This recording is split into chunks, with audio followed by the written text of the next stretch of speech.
this email? What does it mean? Communication is the imparting or exchanging of information or news. The single biggest problem in communication is the illusion that it has taken place. Conversation is the oral exchange of sentiments, observations, opinions, or ideas.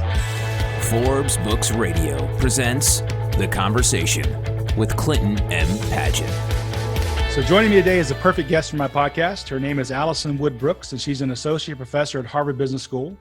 In her research, Alison studies the psychology of conversation, why we say things we shouldn't and don't say things we should, and how we think and interact with others, particularly in the workplace. So thanks for joining me, Alison. Thanks so much for having me. This is great. Yeah, I think it's going to be fun. So your academic research really focuses on the psychology of conversation. And conversation is obviously important to me. How did it become a focal point for you? Oh my gosh, it's such a deep question. How far back should I go? So I'll start really far back in my life. I'm an identical twin. And so I have been next to another human being since day one, which I think, everybody has to have conversations, but being raised as a twin, maybe even more so, you're forced to interact with another person. So I've sort of long been forcibly curious about human interaction. Then fast forward to being in graduate school while I was getting my PhD, I started by studying emotions, mostly about anxiety and why do people feel anxious around other people all the time and what can you do to deal with it, and not to the sort of high levels of anxiety that require medication or therapy, but sort of like the low to medium grade anxiety that most people feel a lot of the time. In doing that research, I realized that almost all of the interventions, all of the strategies that I was researching to help people with their social anxiety was around this idea of the way we talk about our feelings and how we communicate them to other people. And so that interest slowly morphed into a deep passion for all aspects of conversation. In the last 5 years, it has been a remarkable time to study conversation. There are new tools to capture conversations at scale, at large scale now that we couldn't do before. And there are new tools like natural language processing and machine learning that help us analyze enormous swaths of text data and interactive data in ways that we couldn't even 5 years ago. And pair with that, people are having conversations in all different ways these days that they didn't before. Things like, in globally distributed teams and on social media and on Twitter. And so all of these places provide new sources of data that we didn't have before. So now I'm deep into it. Now we're trying to uncover all the secrets. What makes people a great conversationalist? So that's an interesting lead in for my next question, because with all the technology we have today, and I was going to ask you really, if conversation in the past has been limited, difficult to capture and analyze, how did you figure it out? And it sounds like you just kind of answered that question, but I'll let you expand on that. So what did you do to really push forward the research on conversation? Yeah, so let me be clear. We're definitely standing on the shoulders of giants. There are whole fields of communication and social psychology and linguistics that have been sort of circling around the ideas of interaction for decades and have made great strides in how humans relate to one another. But what they've been missing largely is the turn-by-turn, moment-by-moment decisions that people are making when they interact with each other. And so what we've been able to sort of uncover and add to this literature is looking at people's decisions at every moment of every interaction. And what that requires is, number one, you have to record people's interactions like we're doing right now, and you need to record them at scale, right? Like you need big groups of people interacting with each other, and you need the recordings of them doing it so that you can look at the decisions they're making in every moment. Much of the research up until this point has sort of overlooked that. It seems so simple, but lots of people would do things like, okay, let's look at the structural components around how people are interacting with each other. Let's look at the people who are interacting with each other, or let's do like an intervention and make them say something during the interaction, like you have to apologize or you have to not apologize. And then let's measure outcomes, like what happens at the end, but missed all of the stuff happening during the interaction itself. And so that's what we're trying to sift through and make sense out of and study and figure out now using all kinds of cool state-of-the-art tools and analytics. So I have a question. I have a premise that technology, while certainly can be a benefit, can also let us hide in silos. It is, I find that there's, at least in my experience, we really want to check something off our to-do list. And it's easy for me to do that if I can just shoot you a text message, send you an email, or post something on a collaboration site like Jira so that I can say done on my list. Whereas if I actually pick up the phone or have a conversation with you, which is a two-way dialogue, I might find out that not only am I not done, I have 3 more things I have to go do now. So do you find that in your work, do you find that the technology today is an enabler or maybe a detriment to actual conversation? Oh my gosh, it's such a big question. I would hate to generalize about whether it's good or bad overall, but I think your instinct, your intuition here is largely correct. And there's really great research by my friend and colleague at UC Berkeley. Her name is Juliana Schroeder, and she studies communication and conversation over different medium, whether it's face-to-face or text only, or through social media and different ways that people communicate. And she largely finds what you've described, which is you can't replace face-to-face interaction. There's so much more richness and synchronicity and topics that become discovered that you couldn't anticipate in asynchronous conversation. And pair with that, when you're asynchronous or not face-to-face, you're missing all of those nonverbal cues and often missing a lot of the we call prosodic cues, which is they're not quite verbal, they're not quite words, they're not quite nonverbals. It's all the paralinguistic stuff like back channeling. When I say yeah, okay, those things really matter. The cadence that I'm speaking, the tone of voice that I use when I interrupt you, when I'm laughing, all of these sort of background things that happen in face-to-face conversation that are gone completely from most asynchronous or text-based communication. And so the absence of that stuff often can make that type of communication seem much more conflictual, right? People are much more quick to interpret things as sarcasm or anger, and much more likely to express sort of negativity themselves. So if I were to make a sort of sweeping generalization, I think your instinct is right. Face-to-face is best. Now, with the important caveat that every relationship that you have with any person in the world is really a repeated game, a repeated sequence of many conversations over time.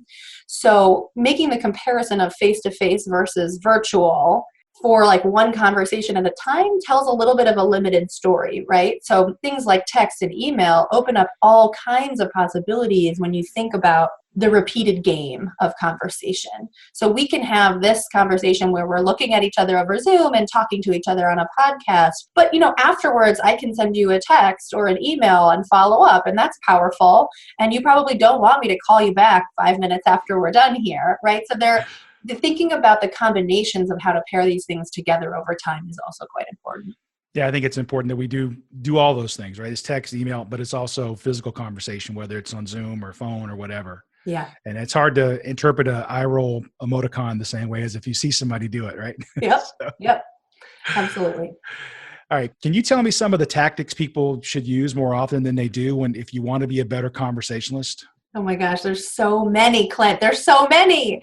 So I just started teaching a brand new course at the Harvard Business School, and the course is called How to Talk Gooder in Business and Life. It is such a blast. I mean, most of the classes at Harvard are case-based, which really is like a group of 90 students talking through a case, which is a story based on one person. So really what the students are used to is a group discussion, a large group discussion around a story, and they sort their way through the problems and issues and try and draw learnings and conclusions from it. This new course is like not that at all. It is very experiential. Every class, they're doing lots of exercises where they have to interact with each other and practice different conversational strategies and tactics and see how they work for them, and practice with people outside of class and listen back to recordings. I mean, it's like mortifying, and hopefully by the end of it, you hope that they've learned some really counterintuitive and helpful strategies that work well for them personally. So the word talk, T-A-L-K, in the How to Talk Gooder,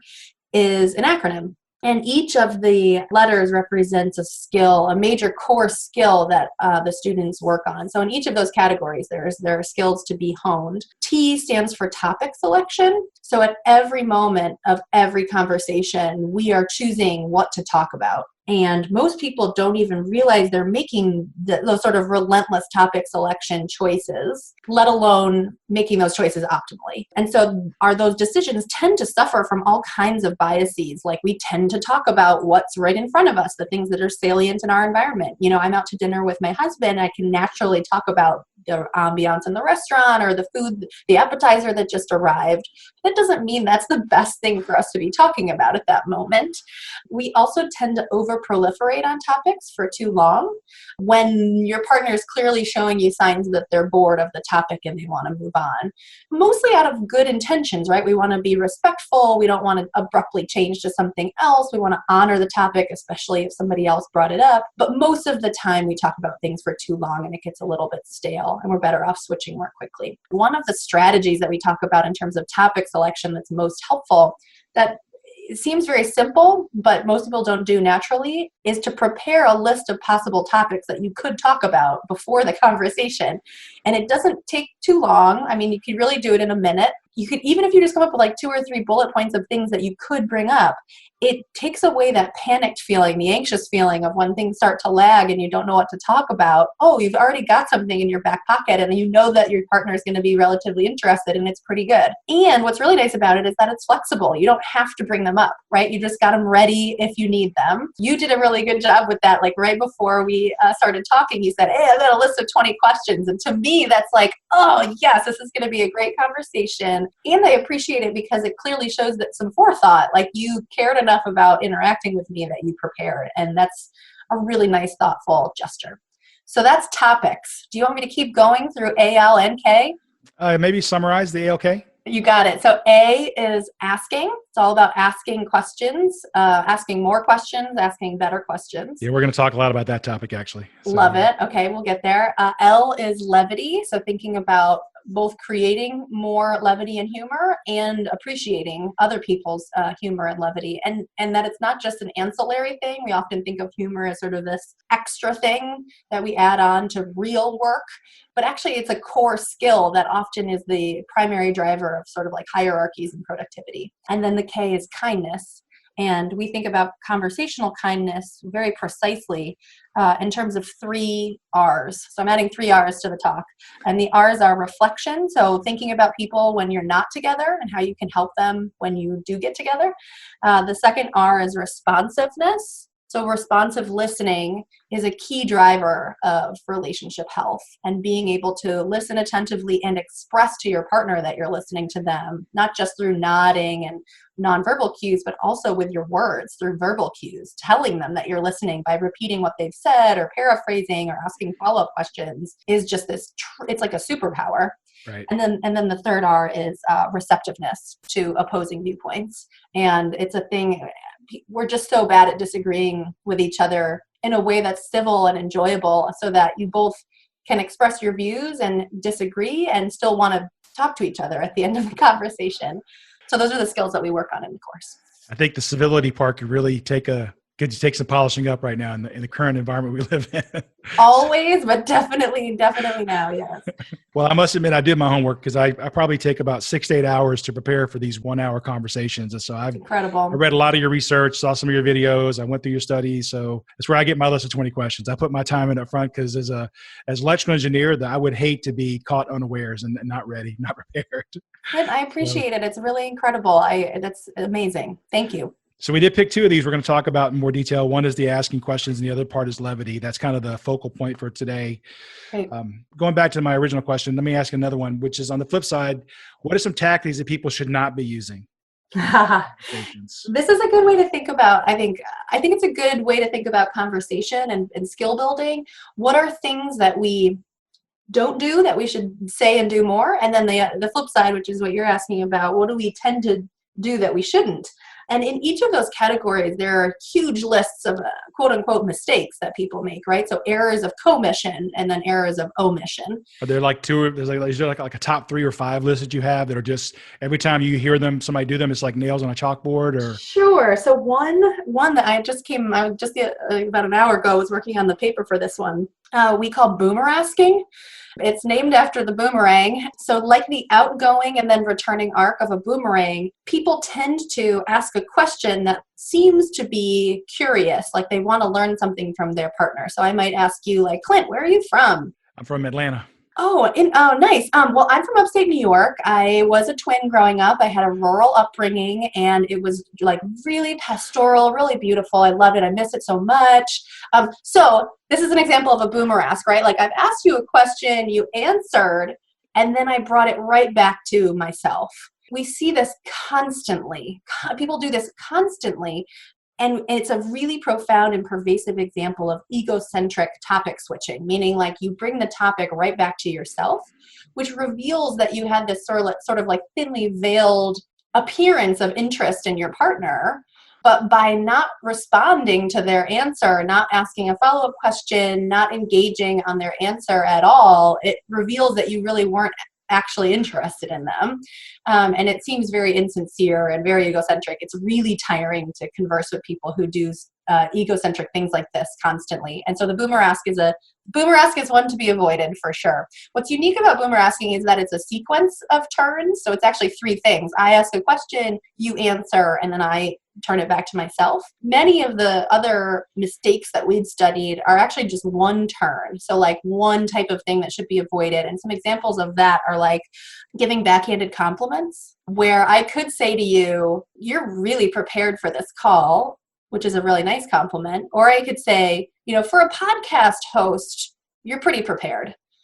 So like I place you in a very specific part of the distribution that you don't know if I mean if it's like, that's like a good subpopulation or not. And then I say you're at the top of that population. I'm at the top of the bottom. Thanks. You're at the top of the bottom. Exactly. And so it totally undercuts the effectiveness of flattery and giving positive feedback. You hear them a lot too, right? Like you hear there's all kinds of different backhanded compliments. It's when people compare others to a demographic subset. So you could say like, oh, you're really smart for a woman.